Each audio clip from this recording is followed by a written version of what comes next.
sales Bitcoin ini biar harganya naik. Jujur guys, kalian mau beli 1 triliun, 2 triliun harga Bitcoin nggak akan gerak. Ferrari SF90 XX Le Mans. Oh, itu di atas 40 ya? Di atas itu. Iya. Waduh, itu bisa dapat satu pabrik itu. Ya, sering nyuci. Enggak, kalau nyuci enggak. Ngeliat tok, Su. Ngelap juga enggak. Kadang ngelap nyuci juga masih. Tapi kalau di awal you punya mobil pertama pasti dicuci dilap loh. Kalau mau ada orang lain yang mau mengambil titel raja kripto silakan ya. Karena saya nggak mau main raja-rajaan ya. Jangan diversifikasi, apalagi masih muda. Ya. Fokus misalnya, oke, saya nyamannya di saham, dan go all in belajar saham sampai lu benar-benar kuasai seperti Andrea Kim.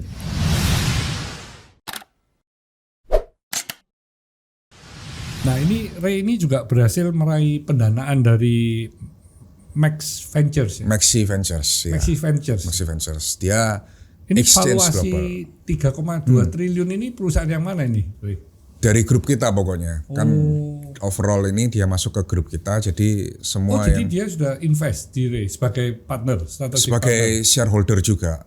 Sebagai shareholder. Dan tapi minority ya? Minority masih. Dan udah disetujui oleh OJK lah waktu itu kan kita harus mengajukan pemberitahuan ke OJK. Yeah. Basisnya apa? Karena ya tentu satu kan dilihat dari otomatis cash flow, kemudian net revenue, jumlah nasabah, posisi branding, posisi market share. Nah muncullah valuasi itu salah satu pendanaan terbesar lah di exchange crypto saat ini. Tahun 2025 itu ya? 2025 ya. 2025. Ya, padahal itu tahun yang termasuk tahun yang sulit ya. Mungkin untuk industri tradisional. Karena di 2025 industri kripto meledak karena ini ya institusi di luar itu rame-rame akumulasi Bitcoin. Bahkan exchange global juga istilahnya mereka agresif berekspansi di 2025. Jadi 2025 jadi sekadar gambaran Maxi Ventures ini top 3 exchange sedunia, kemudian mereka memilih kita sebagai partnernya. Tapi di bulan Q4 itu kan harga kriptonya memang dropnya luar biasa juga ya. Dropnya 30-40%. 30 bukan Q4 mungkin baru ya sekarang Novemberan loh ya kira-kira ya. Iya, mulai November Desember sampai Januari ini. Dropnya drop lumayan ya. Udah banyak. 50% something sih. Iya. Ya itu tadi karena itu dipengaruhi kita sebagai di dunia sektor real bisnis kan wah terasa. Tapi bagi orang kripto itu udah hal yang biasa karena naiknya juga tinggi ya. Karena saya pernah mengalami yang lebih buruk. Itu di tahun 2019 waktu akan ada pelarangan itu ya. Bukan itu ya? 2000 ya isu-isu di ban China dan lain sebagainya. Itu minusnya sampai 70%, Su. Wow. Itu bear market pertama saya yang bikin saya nggak bisa tidur. Jadi kalau sekarang turun 30-40% ya masih. Tapi kan masih kamu wajar. Waktu beli di awal itu masih ada sebagian nggak dijual loh. Saya kebanyakan masih nggak ada yang dijual sampai sekarang. Nggak ada yang dijual. Berarti, itu HPP-nya nggak sampai 10, nggak sampai. Saya masuk itu pertama kali di $300. $300. Iya, 3 sampai 4 juta rupiah lah waktu itu. Naiknya luar biasa. Ya jalannya, Mungkin. Berarti 300 beli, waktu 1.000 beli, 10.000 beli terus gitu ya kita terus akumulasi karena dulu target saya $100.000 itu mau take profit. Cuma ketika mau take profit kok dilihat fundamentalnya masih bagus. Tadi institusional mulai beli, kemudian keluarganya Trump juga ikut beli.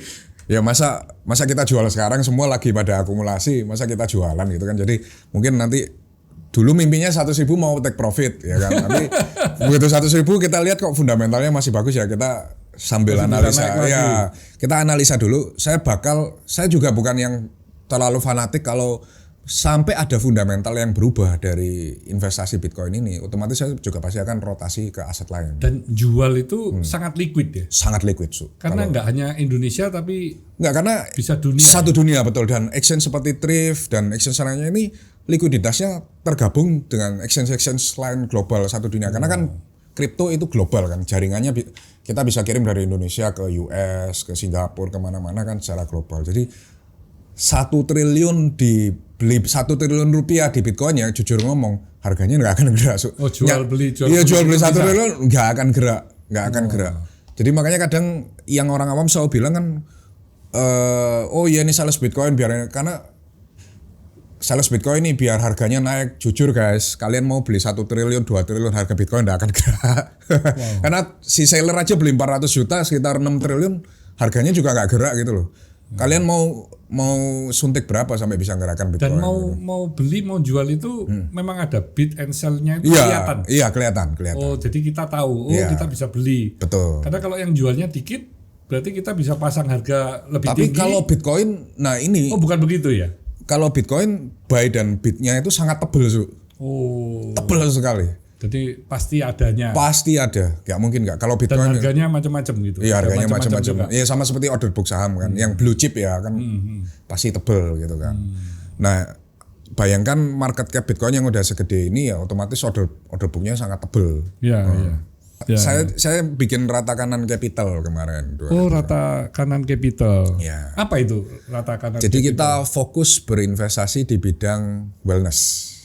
Jadi untuk nambah ke ekosistem kripto kita kemarin Jungle Paddle, mungkin Susu tahu Jungle Paddle Holding, salah satu portfolio kita sekarang udah punya 11 lokasi ya di Jakarta, Surabaya, Bandung. Khusus untuk pedal semua itu? Iya.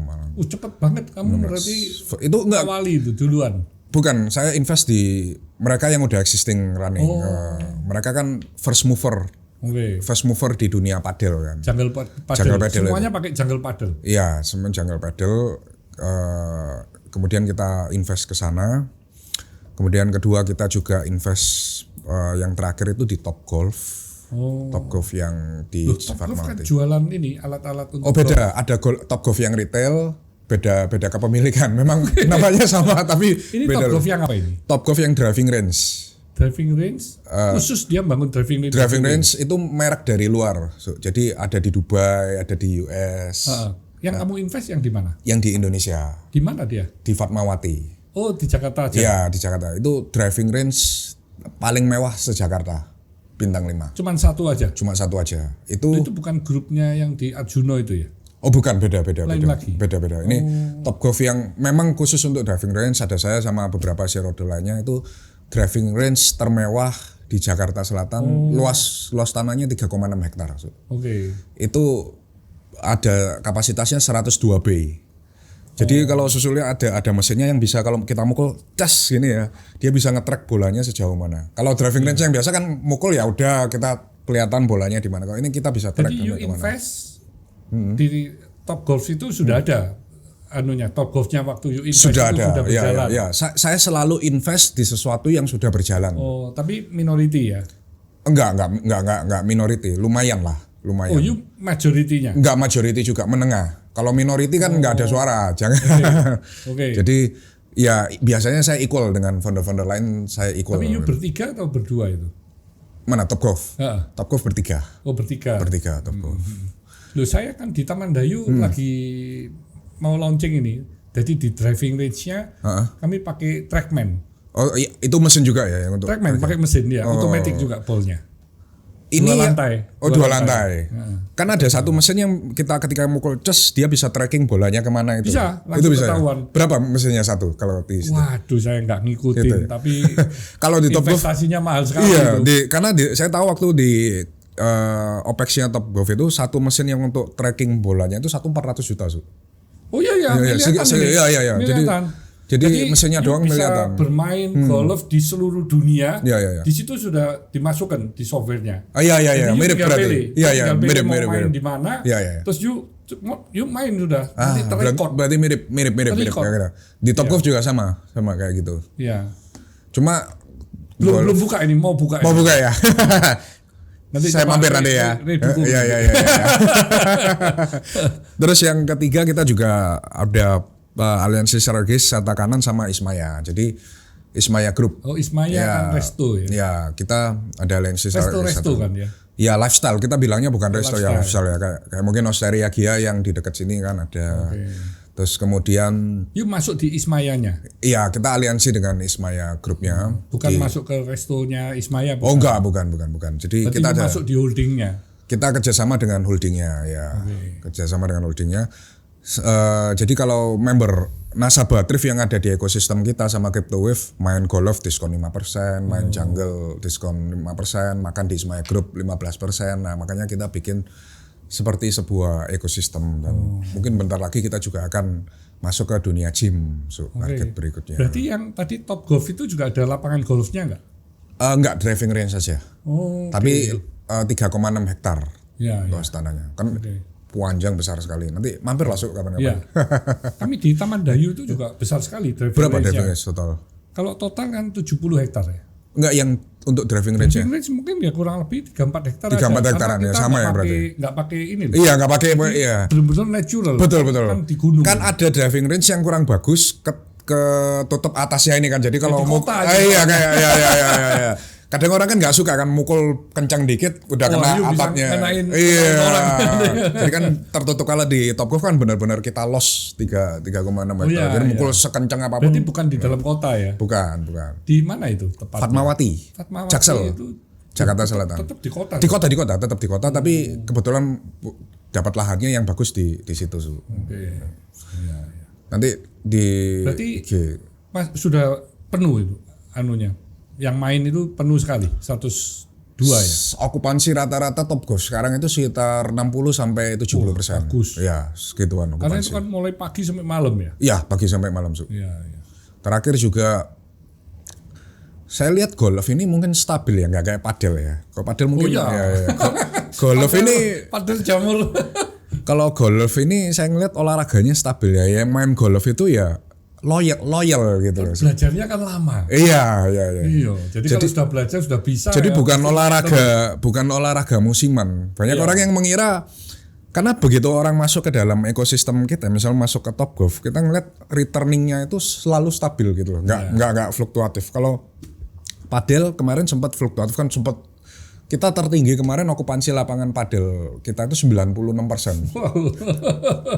Desember. Sampai banyak calo-calo. Iya, 96%. Terus sekarang turun ke 70%. Stabil.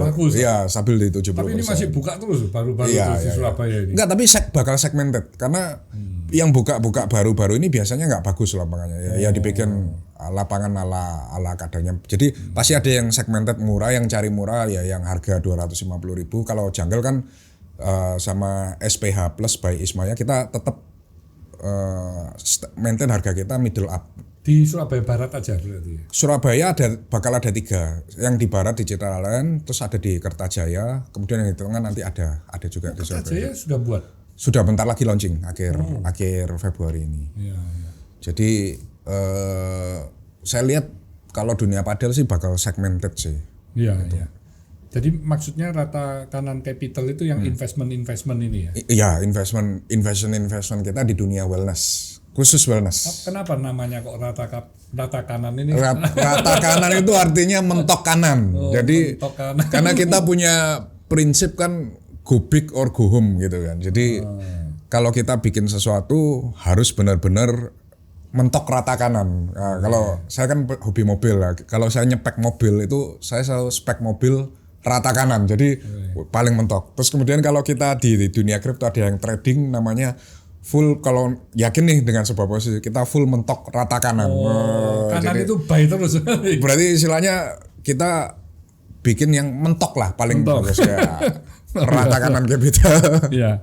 Nah, ini kalau saya boleh tahu ini portofolio dari Ray ini gimana? Dari sisi berapa persen di kripto, berapa persen mungkin saya di masih bidang yang lain itu apa aja? Heavily saya masih di Bitcoin, karena berapa persen gitu? Saya masih 95% Bitcoin. Oh, jadi bukan kripto yang lain? Enggak. Kalau saya pribadi 95% di Bitcoin. Wow. Baru sisanya ya investment seperti tadi, terus ada mobil lah. Jam segala ini. Jam ya, susu kan juga sama. Jam ini cuma 0,0. Ya kan sama. 5% dibagi tanah, bagi mobil, bagi apa? Kan jadi kecil ini jamnya. Iya, jam ini untuk meeting, untuk hobi lah. Tapi ya. punya berapa banyak kan Enggak, jam saya jam enggak banyak, cuma yang enggak banyak, cuma puluhan lah ya. Ya enggak sampai. Saya jam sedikit, tapi ketika saya milih jam harus yang limited edition. Oh, limited. Jadi mobil juga ya? Mobil juga.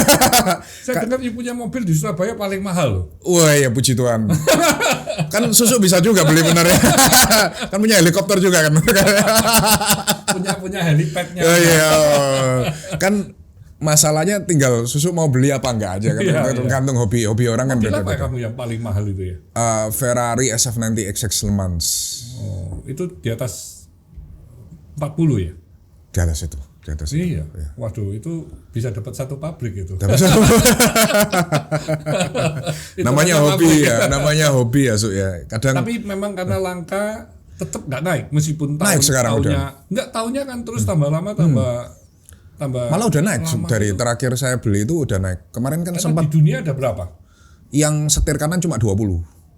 Ferrari itu setir kanan cuma 100 unit, yang SF90 XX Le Mans itu 100 unit, setir kanan cuma 20. Jadi terakhir cek harga ya awal Januari udah naik bener ya. Udah naik. Tapi apa yuk makainya tiap hari dipakai? Enggak. Hariannya pakai kalau yang limited itu jarang dipakai karena eman so. Karena yuk suka gitu ya. Ngeliak gitu seneng. Ngeliak itu aja udah seneng ngeliak. Sering nyuci. Enggak, kalau nyuci ngeliat tok Su. Ngelap juga enggak. Kadang ngelap nyuci juga masih. Tapi kalau di awal you punya mobil pertama pasti dicuci dilap dong. Dicuci dilap pasti. Eman dipakai, hujan sithik dilap. Kalau harian yang sering dipakai yang Lambo Revel itu. Kalau pengen yang nge-gym waduh, kena suaranya aja saya sudah keberebek. Kalau yang Revel tuh kalau di dalam you mau telepon aja nggak bisa itu. Iya. Karena knalpotnya udah ganti Gintani kan. Jadi tapi hobi lah. Hobi. Ya kalau lihat modelnya sih seneng saya. Bagus. Pintunya barang ke atas ya. Cuma kalau dibilang investasi ya bukan investasi yang iyalah. Ya itu campur dengan hobi juga. Campur dengan hobi lah. Ya. Gitu. Wah, luar biasa ini. Kriptonya aja 95%. Ya. Berarti you tetap ada rilis sedikit-sedikit atau tahun ini ada rilis sedikit sih, sedikit. Sebelumnya malah sampai 100% itu murni Bitcoin kan. Bisa ya nahan gitu ya. Padahal cuannya kan banyak gitu ya. Itu sebabnya saya fundamental investor. Basicnya saya ini fundamental investor. Saya selalu. Padahal you kan lihat harga naik turun tapi tetap tahan. Makanya gitu. Warren Buffett itu saya lihat Warren Buffett kan selalu ngomong gini ya. Volatilitas itu short term, we don't know the movement of stock in the short term. Kita nggak tahu pergerakan Bitcoin atau saham dalam jangka pendek. Tapi dalam jangka panjang, kalau kita lihat fundamentalnya, I am sure kita gonna reach this target. Ya. Loh, tapi kalau you ngomong Warren Buffett, dia nggak ada invest crypto. Nah, dia menghindar kan? Dia nggak invest di crypto, tapi dia invest di perusahaan yang punya exposure ke crypto. Oh iya, Bank Amerika ya. Iya, seperti things like that lah. Jadi sebenarnya bukan karena dia nggak mau, karena dia nggak mengerti. Iya, betul. Bahkan Amazon ataupun perusahaan Google dan lain sebagainya kan dia nggak beli. Bahkan yang waktu dia beli Apple, yang eksekusi pembelian itu bukan dia kan, anak buahnya. Sebenarnya dia bukan nggak mau, dia nggak ngerti aja. Kan prinsip dia only invest in things that you understand. Kebetulan dia kan orang tradisional, jadi mungkin nggak sebegitu paham akan bisnis teknologi. Tapi saya yakin next penerusnya Warren Buffett pasti akan masuk ke sektor-sektor teknologi sih. Itu udah pasti kan. Karena kan sama Amerika mayoritas. Tapi apa bisa diprediksi deh? Kayak misalnya Bitcoin sekarang di 68 gitu. Iya. Misalnya setahun lagi atau 5 tahun lagi di berapa dia harganya? Kalau saya melihat paling optimis ya, kalau kita optimis nggak ada istilahnya Trump nggak buat ulah, nggak mau nyerang negara lain. Ya sejelek-jeleknya kita kembali ke all time high 125.000 kemarin dalam 1 tahun ini ya. Kalau catatan nggak ada Black Swan event, kemudian Trump perang itu malah kripto malah turun ya? Nggak malah semua naik. Kalau emas kan tambah naik. Ya emas saham SP 500 Amerika kemarin juga turun kan ketika ada berarti kripto nggak ngikutin emas ya? Iya nggak, punya pergerakan yang berbeda. Iya. Tapi disclaimer, not financial advice. Iya. Sudah mulai invest juga di beberapa perusahaan yang. Jadi memang Rata Kanan ini semua yang menghandle partner-partnernya Ray ya. Ya jadi kita namanya grup, iya partner-partner sendiri. Saya biasanya either as a komisaris atau cuma pasif doang, karena kita fokusnya tetap main core business kita kan di kripto, dan saya juga actively trading kripto kan. Yeah. Jadi saya melihat bahwa tujuan utama kita bikin Thrift Group ini, kita mau Thrift ini jadi semacam bukan cuma exchange tapi sebuah ekosistem, sebuah lifestyle gitu. Jadi lifestyle yang sehat, kayak tadi orang yang mungkin sebelumnya kripto ngeliat nggak ada bentuk fisiknya dan lain sebagainya, dengan adanya ekosistem ini di berbagai sektor, orang bisa merasakan namanya, oh ternyata gini loh, kalau aku punya kripto aku masih bisa olahraga di sini, hidup sehat dan lain, dapat diskon, lifestyle, makan enak. Nah itu yang sedang kita build sekarang. Oke. Nah, Ray lihat kalau di 2026 ini kan penuh dengan tantangan ini ya, ekonomi dengan adanya perubahan-perubahan global gitu ya. Nah, Ray lihat gimana ekonomi untuk tahun 2026 ini? Kalau saya melihat secara market overall ya, saya melihat Trump ini orang yang sangat peduli akan performa saham SP500. Karena kan kalau di Indo investor saham cuma 5% dari populasi Indonesia. Sedangkan di Amerika mayoritas uang pensiunan dan lain sebagainya itu parkirnya di saham Amerika atau indeksnya SP500 kan. Saya ngelihat Trump ini orang yang sangat peduli dengan kinerja pasar saham Amerika. Jadi kalau kita melihat, kita bicara dari dunia investasi ya, karena saya bukan di industri tradisional yang seperti orang-orang. Harusnya dalam sektor investasi, kalau selama tidak ada Black Swan event, salah satu tolak kinerja Trump itu gimana SP500 atau saham Amerika ini performanya bagus. Nah, dia pasti akan memperhatikan ini. Jadi kalau saya melihat dalam masa jabatan Trump, sektor investasi seperti kripto dan saham Amerika ini salah satu aset yang harus dipertimbangkan selain emas. Kalau emas kan otomatis ya bukan sesuatu yang bisa bikin kaya cepat, tapi itu kan lebih stabil. Kalau yang agak agresif ya tentu di saham Amerika ataupun di Bitcoin. Saya melihat administrasinya Trump ini orang yang peduli, karena kalau kita lihat kemarin bahkan ketika saham SP500 anjlok, Trump itu langsung melakukan tindakan itu untuk mencegah dia turun lebih dalam. Terakhir yang waktu Israel perang itu, dia kan langsung take action supaya sahamnya rebound kembali. Nah, saya melihatnya dalam masa administrasi Trump seharusnya dunia investasi kalau dipimpin oleh seorang yang seperti dia bakalan bagus sih. Kecuali ya itu tadi, kalau ada wabah baru ataupun perang dunia ketiga kan kita nggak tahu ya, itu kita nggak bisa ngomong. Oke. Ray juga ada invest saham-saham Amerika atau Indonesia? Ada. Saya di saham Amerika kebetulan. Indonesia masih belum? Indonesia saya masih belum, karena saya suka, saya kan orang IT, jadi saya invest di saham yang teknologi. Saya salah satu pemegang saham Apple itu dari tahun berapa ya saya pegang saham Apple agak lama, sama saham Nvidia. Sebelum Nvidia kan terkait AI. Cuan banyak ya. Tapi nggak gede justru. Berapa kali itu berarti? Iya, baggernya udah beberapa kali, tapi cuma nggak gede karena saya masih mayoritas di Bitcoin. Tapi saya suka invest di sektor teknologi karena basic saya IT. Jadi tapi yang Upele tadi yang top gitu. Iya. Kebetulan karena saya kan pakai produknya Apple. Saya ngeliat orang yang udah pakai Apple untuk keluar dari ekosistemnya itu susah. Itu salah satu, makanya dia kan selalu bikin produk dia sync dengan produk-produk lainnya sehingga orang itu susah keluar dari ekosistemnya. Jadi kalau pengguna Apple mau pindah Android itu susah loh, nggak gampang. Tapi kalau saya yang sudah pindah. Dan kalau udah masuk di ekosistemnya Apple, itu kayak kekunci gitu loh. Nah jadi saya ngeliat ini mode bisnisnya ini kuat. Iya. Terus saya suka Android karena dengan Smart TV itu iya. terkonek. Kalau di saya kan saya pakai Apple karena ya saya kan di dunia kripto, jadi kita cari environment yang lebih secure gitu. Karena pakai Apple keluar dari ekosistem Apple susah. Kalau Nvidia saya masuknya awal-awal waktu saya ngeliat AI itu ternyata butuh chip. Nah, chipnya yang bisa supply waktu itu cuma Nvidia. Awal-awal banget waktu ChatGPT sebelum se-booming ini ya. Kan kalau waktu itu kan AI belum ada yang bisa diinvestin kan. Jadi kita cari AI ini di belakangnya butuh apa sih. Nah, ternyata butuh chip. Chipnya itu ya dari Nvidia itu yang punya patennya dan lain sebagainya. Luar biasa ya. Dan itu asli dari Taiwan ya dia ya. Iya. asli dari Taiwan dia. Luar biasa. Nah itulah teknologi. Basisnya. Ini saya boleh tahu ini tujuan hidup Ray apa ini ke depan? Iya. Ini saya juga mau tanya. Semuanya sudah punya ini. Saya sebenarnya juga mau tanya hal yang sama nanti ya. Susu kan juga udah kaya, maka kenapa kok masih terus podcast dan sebagainya? Nanti kita gantian di channel saya.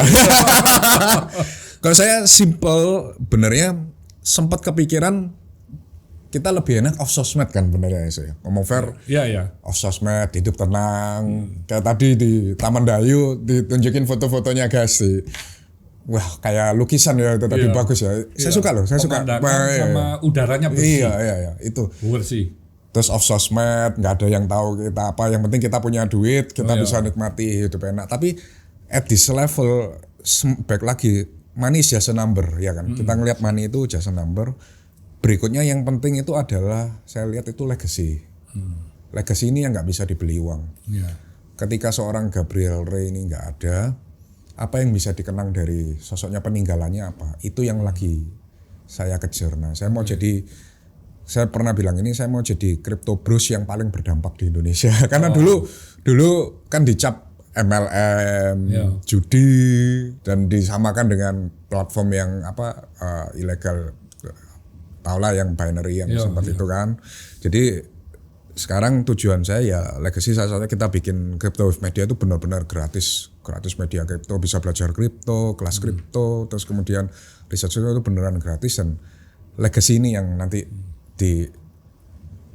harus bisa dihasilkan. Ingin dikenang sebagai raja kripto? Oh enggak main raja-rajaan.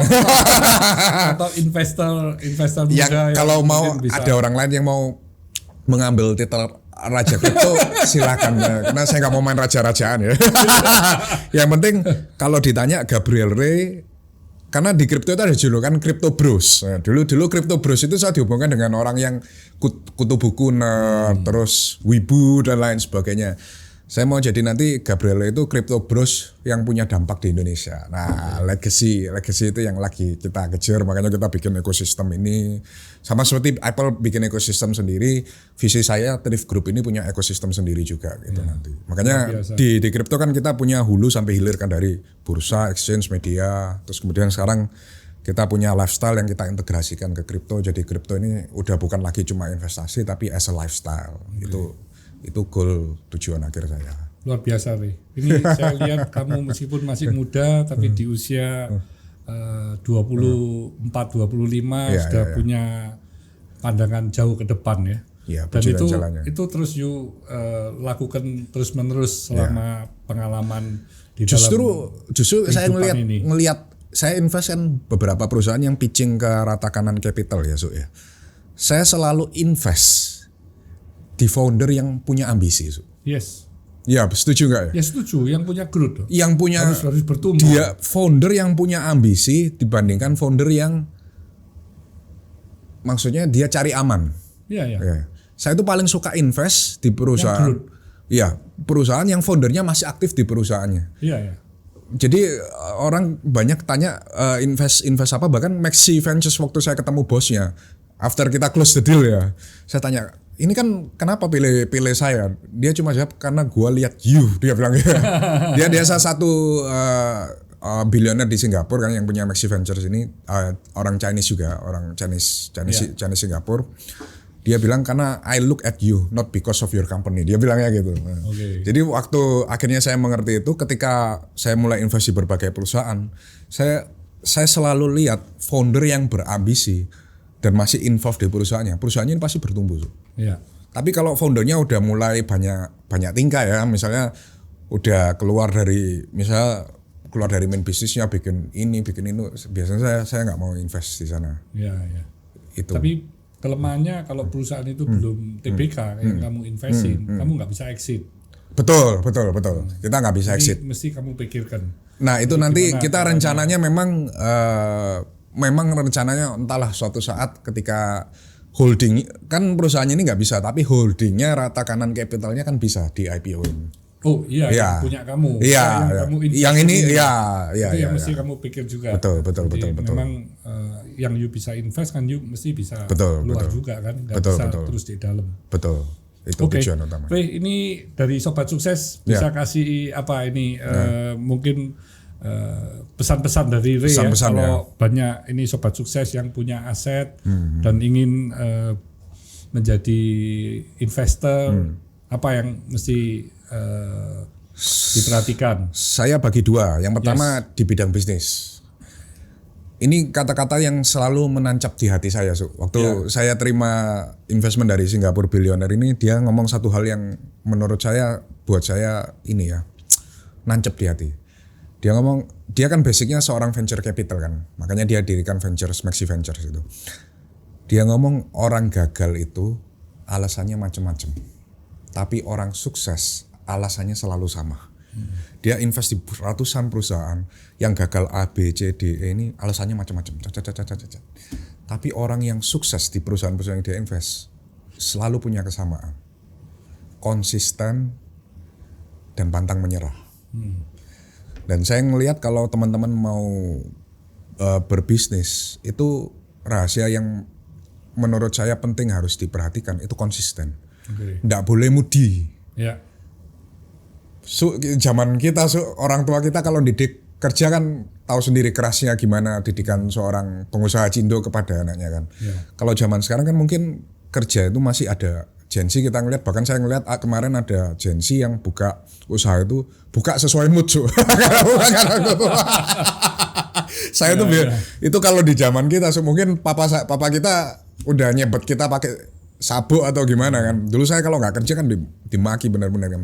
Jadi satu konsisten. Jadi kalau kerja itu udah nggak ada mudi, fokus kerja, konsisten gimana kita mimpin perusahaan itu supaya jadi raja di bidangnya. Itu kan harus konsisten. Kemudian kalau di investasi, pilih sektor yang nyaman untuk you invest. Jadi nggak semua jalannya sukses di kripto. Contoh saya dulu sebelum sempat nyoba di saham, saya nggak sesukses Andri Hakim di saham contohnya, ya kan. Tapi Andri Hakim nyoba di kripto, juga Andri Hakim nggak sesukses kita di kripto, ya kan. Jalannya tiap orang beda-beda.